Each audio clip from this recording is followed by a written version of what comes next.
Hello friends, welcome to language facts. So आज हम अपनी सीरीज़ के लेक्चर्स को आगे कंटिन्यू करते हैं। एंड आई एम सॉरी, मैं बहुत टाइम से क्लासेस नहीं बना पाई। अब मैं कंटिन्यू डालूंगी क्लासेस।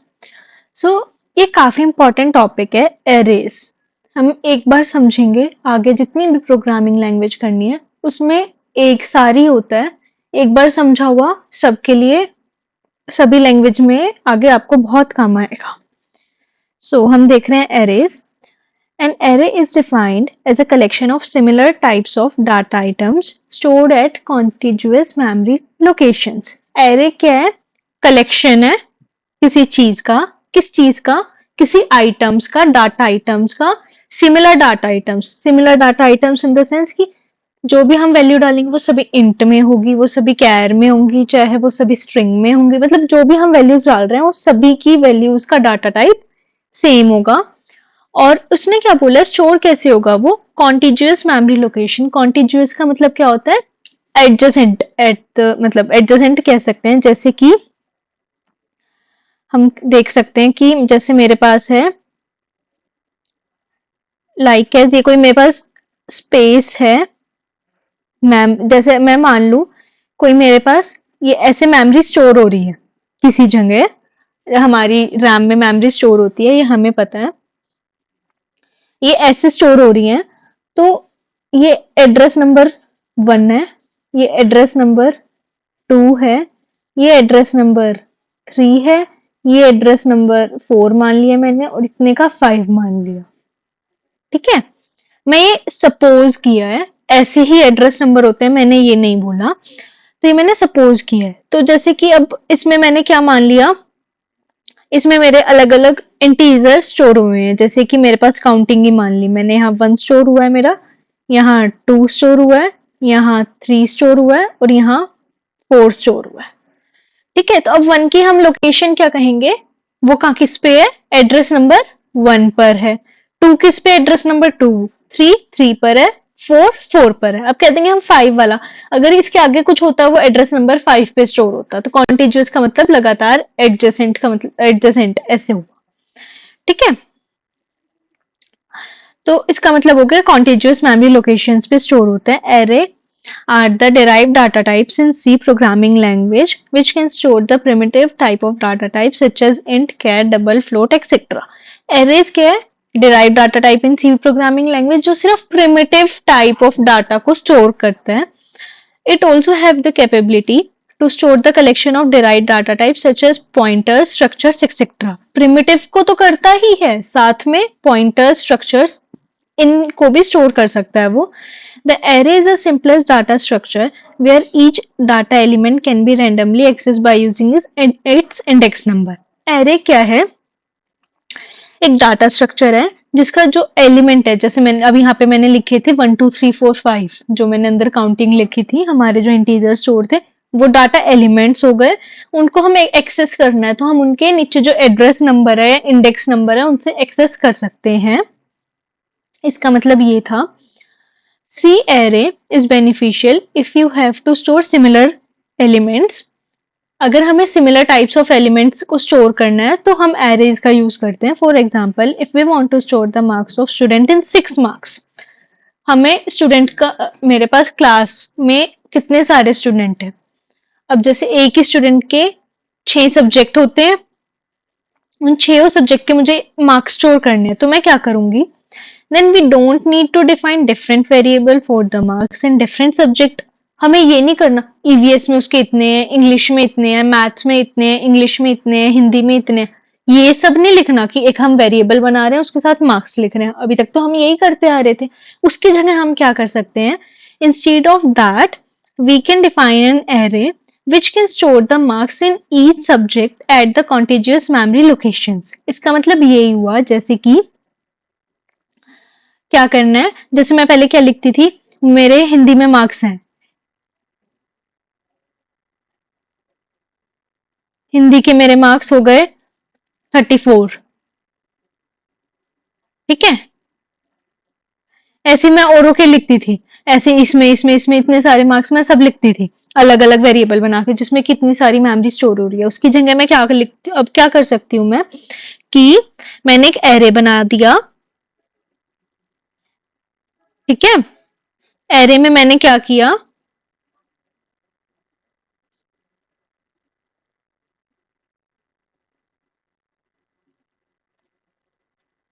मार्क्स डाल दिए। हिंदी में मेरे कितने हैं, 34। ये तुम्हें दिख नहीं रहा होगा। हिंदी में जैसे मेरे कितने हैं, 34 हैं। इंग्लिश में कितने हैं, 60 हैं। ऐसे ही मैथ में कितने हैं, 11 मान लिए। जैसे हमारे नेक्स्ट सब्जेक्ट ईवीएस मान लिया, 91 है। ऐसे ही जितने भी हमारे सब्जेक्ट है, ऐसे ही मैंने इन मार्क्स को स्टोर कर लिया। तो ये कॉन्टिन्यूअस मेमोरी लोकेशंस में स्टोर हो गया, जिसमें मुझे अलग अलग वेरिएबल बनाने नहीं पड़े, बस एक हमने स्टोरेज लिया और उसमें लगातार हम वो स्टोर करते जा रहे हैं, ठीक है। By using the array we can access the elements easily. हम एरे को यूज करके क्या कर सकते हैं, एलिमेंट्स को एक्सेस बहुत इजीली कर सकते हैं। जो ये लिखा हुआ है ना 34, 60, ये एक एलिमेंट्स हैं और इनको हम एक्सेस कर सकते हैं। Only a few lines of code can require to access the elements of array. कुछ ही लाइन का कोड चाहिए होता है इन सबको एक्सेस करने के लिए, ठीक है। सो डिक्लेरेशन देख लेते हैं हम। डिक्लेरेशन ऑफ सी एरे, हम उसको डिक्लेयर कैसे करते हैं, डाटा टाइप, एरे का नेम एंड एरे का साइज। एग्जाम्पल हो गया, मुझे मार्क्स जो मैंने 5 सब्जेक्ट के मार्क्स थे मुझे वही स्टोर करने हैं, तो डाटा टाइप, एरे का नेम और साइज। मुझे अगर फ्लोट डाटा टाइप का, डबल डाटा टाइप का करना हो तो डबल मार्क्स 5, फ्लोट मार्क्स 5। और जरूरी नहीं है मार्क्स से लिखना है, कोई भी नाम हो सकता है एरे का। डन। साइज हम अपनी मर्जी से दे सकते हैं। अब मुझे इनिशियलाइज करना है, मैंने एरे का नाम लिख दिया, डिक्लेयर कर दिया उसे। अब इनिशियलाइज कैसे करेंगे, the simplest way to initialise an array is by using the index of each of the element. We can initialise each element of the array by using the index. We can consider the example. Index क्या होता है, जो मैंने ये बताया था ना तुम्हें, साइज, जो हम नीचे लिख रहे थे, एड्रेस टाइप्स।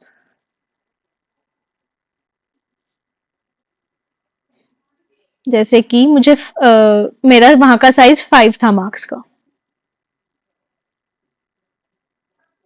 ठीक है।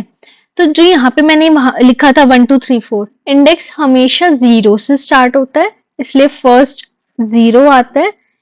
अगर मेरा इंट था वो, ठीक है। अगर मेरे पास दोनों अलग अलग, हम एक मेमोरी देखते हैं, एक हम इंडेक्स नंबर देखते हैं। Index number continuous memory location में होता है, 1 2 3 4। एक होता है मेमोरी, मेमोरी साइज से आती है, एड्रेस, मेमोरी का एड्रेस। जैसे कंफ्यूज मत होना इस चीज में, तो मैं बताती हूँ। जैसे कि ये एलिमेंट है, अगर यहाँ पे मैंने अलग अलग वैल्यूज डाल दी, मैंने वैल्यूज डाल दी, जैसे कि इनिशियलाइज कर दिया मैंने 80, 60, 70,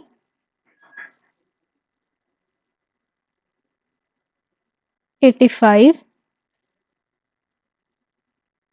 और 75, ठीक है। मैंने इनिशियलाइज कर दिया। तो अब मुझे क्या पता चला, अब मुझे इनके इंडेक्स का कैसे पता चलेगा। इंडेक्स हमेशा 0 से स्टार्ट होता है, ये बात हमें हमेशा ध्यान रखनी है, हमेशा 0 से ही स्टार्ट होगा इंडेक्स नंबर। तो अब 80 किस इंडेक्स नंबर पे पड़ा है, 80 पड़ा है 0th इंडेक्स नंबर पे, 60 1 इंडेक्स नंबर पे, 70 2 इंडेक्स नंबर पे पड़ा है, 85 3 इंडेक्स नंबर पे पड़ा है और 75 4 इंडेक्स नंबर पे पड़ा है।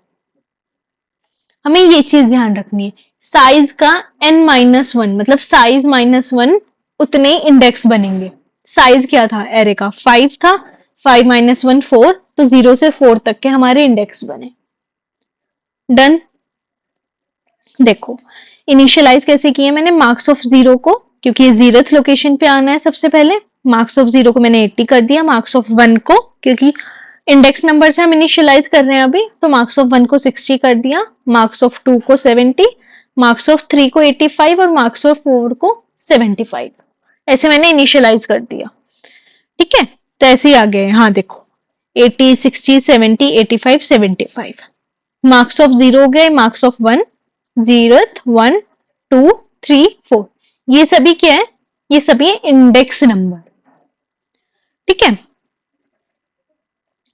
सो डिक्लेरेशन विद इनिशियलाइजेशन, हम साथ में हमने क्या किया था, पहले ऊपर डिक्लेयर अलग किया, इनिशियलाइज अलग किया, तो उससे क्या हो रहा है, मैंने ये सब इतना इनिशियलाइज कर दिया, यही हम कह देते कि हम यही वेरिएबल बना देते, इसके आगे वैल्यू दे देते, उतनी बात हो गई, उतना ही हमारा लाइन ऑफ कोड हो गया, उतनी सब स्पेस घेर रहा है वो, उसका क्या फायदा हुआ हमारा। तो हम देख रहे हैं कि इनिशियलाइजेशन और डिक्लेरेशन साथ में कैसे हो सकते हैं। कि इंट मार्क्स 5, ये हमारा डिक्लेरेशन वाला पार्ट हो गया, इंट मार्क्स 5 दिस, ये हमारा डिक्लेरेशन वाला पार्ट हो गया। उसके बाद हम ये नहीं लिखेंगे इंडेक्स ऑफ 0th पे क्या आया, 1 पे क्या आया, अगर हम लगातार लिख रहे हैं इसका मतलब ये अंडरस्टैंडेबल है कि जो 20 की लोकेशन होगी वो क्या होगी 0th, 30 की क्या होगी 1 इंडेक्स नंबर 1, 40 की इंडेक्स नंबर 2, 50 की इंडेक्स नंबर 3 और 60 की इंडेक्स नंबर 4 पे जाएगा 60। वो एक बाय डिफॉल्ट ही ये होता है, तो अगर हम डायरेक्ट भी लिख देंगे इनको रेदर देन हम इंडेक्स नंबर लिख रहे हैं, तो ये अपने आप समझ जाएगा, ये उसी लोकेशन पे जाएंगे। ठीक है। सो हमने ये क्या किया, साथ में डिक्लेयर कर दिया और साथ में इनिशियलाइज कर दिया। कई बार हमें साइज नहीं पता होता कि कितने बच्चों का डालना है, कई बार बढ़ जाता है साइज, क्या हो जाए, तो हम अगर साइज भी नहीं डालेंगे तो भी चल जाता है डिक्लेरेशन के टाइम। ठीक है। कि यहाँ पे लिखा भी हुआ है, in case there is no requirement to define the size, so it may also have written as the code this। हमने यहाँ पे साइज एंटर नहीं किया और बाकी कोड ऐसे का ऐसा। डन। एक छोटा सा प्रोग्राम है जहां डिक्लेयर किया और इनिशियलाइज भी किया है, ये करते हैं, बाकी का हम आगे लेक्चर में कंटिन्यू करेंगे। आज इसको बहुत अच्छे से समझना, अगर 2 बार वीडियो भी देखनी पड़ जाए देख लेना, क्योंकि बहुत इंपॉर्टेंट है। कई बार ये हमारे सिर के ऊपर से चला जाता है, हमें समझ ही नहीं आता। इसमें मैंने क्या किया, मेरा कोई एक वेरिएबल है आई, उसकी वैल्यू मैंने 0 ले ली। मैंने यहाँ पे क्या किया,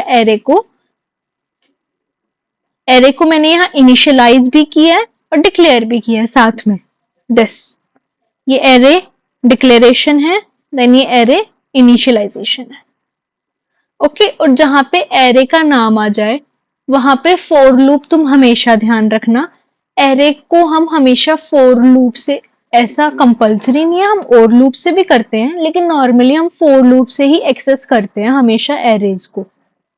कोई भी चीज हमें करनी है एरे की, प्रिंट करवानी है, इनपुट करवानी है, या कुछ कैलकुलेशंस करवानी है, वो नॉर्मली हम फॉर लूप लेके ही करते हैं। डन।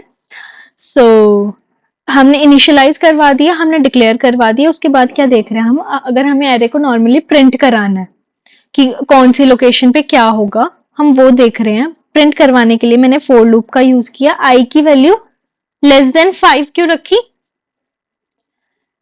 जो हम आई लिया ये हमने इंडेक्स नंबर लिया है। हम नॉर्मली इंडेक्स नंबर से एरे के एलिमेंट्स को एक्सेस करते हैं, तो इंडेक्स नंबर क्या होंगे इनके 0 1 2 3 4, तो 4 तक चलना चाहिए, तो इसलिए लेस देन 5 ले लिया हमने, या हम equal less than equal to 4 ले सकते थे। ठीक है। आई प्लस प्लस, और मैंने आई की वैल्यू को प्रिंट करवाया, वो कैसे, वो भी हम ये सेम कोड हम करके देखते हैं। समझ आया आपको, वेल एंड गुड, नहीं आया एक बार प्रैक्टिस करना, नहीं तो कमेंट सेक्शन में आप अपने क्वेरीज को भी पूछ सकते हो। देखते हैं हम इस कोड को प्रैक्टिस करके। सो हम कोड करके देखते हैं। ये मैंने ऑनलाइन कंपाइलर स्टार्ट कर लिया।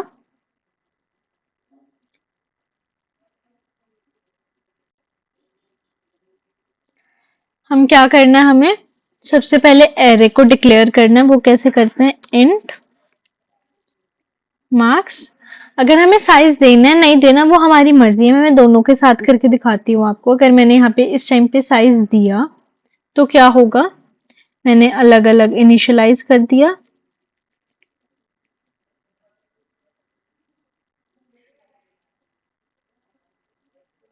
ठीक है। मैंने फॉर लूप का यूज किया, हमें पता है हम यहाँ पे ही फॉर लूप में क्या हो सकता है, सेम जगह पे इनिशियलाइजेशन, इंक्रीमेंट एंड कंडीशन, इसलिए मैंने आई को ऊपर इनिशियलाइज नहीं किया, नीचे फॉर लूप में डायरेक्ट कर दिया। I is less than 5, then I plus plus, और I यहाँ पे किस चीज का रेफरेंस दे रहे हैं, इंडेक्स नंबर का। तो मैं प्रिंट एफ से क्या प्रिंट करवा दूं, %d, क्योंकि हमें पता है इंटीजर है वो, इसलिए। देन मार्क्स ऑफ I डलेगा यहाँ पे, वो I क्यों डलेगा वो बताती हूँ मैं अभी। I की वैल्यू 0 हुई तो उसने क्या देखा, मुझे प्रिंट करवाना है %d marks of 0th, marks 0 पे क्या है, 90 है, तो वो 90 प्रिंट करवा देगा। ठीक है, उसने 90 प्रिंट करवा दिया। देन वो लूप पे फिर गया, I प्लस प्लस हुआ, I की वैल्यू क्या बन गई, 1, प्रिंट करवाया, उसको क्या प्रिंट करवाना है, मार्क्स ऑफ I की वैल्यू क्या रिप्लेस हुई, 1, मार्क्स ऑफ 1 क्या हुए, 89। तो ऐसे ही करते करते वो सब प्रिंट करवा देगा लेस देन 5 तक। ठीक है,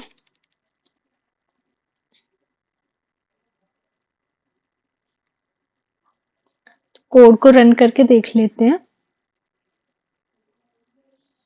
यहाँ पे बैकस्लैश n आएगा,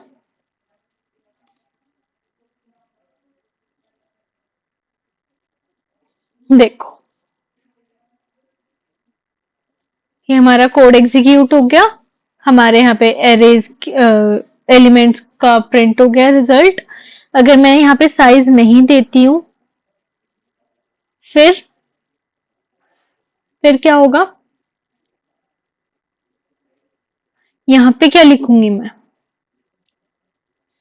यहाँ पे एक फंक्शन होता है एरे का, एरे की लेंथ का मतलब एरे डॉट लेंथ, ये एक फंक्शन होता है जो जितनी एरे की लेंथ होती है वहां तक वो चलाता है। ठीक है, तो एक फंक्शन होगा मार्क्स डॉट लेंथ करके, तो ये वो एरे की लेंथ तक चलाएगा। अभी आपको इतना समझने की जरूरत नहीं है, अभी आप इतना ही रखो जितना आपको करवाया है। ठीक है,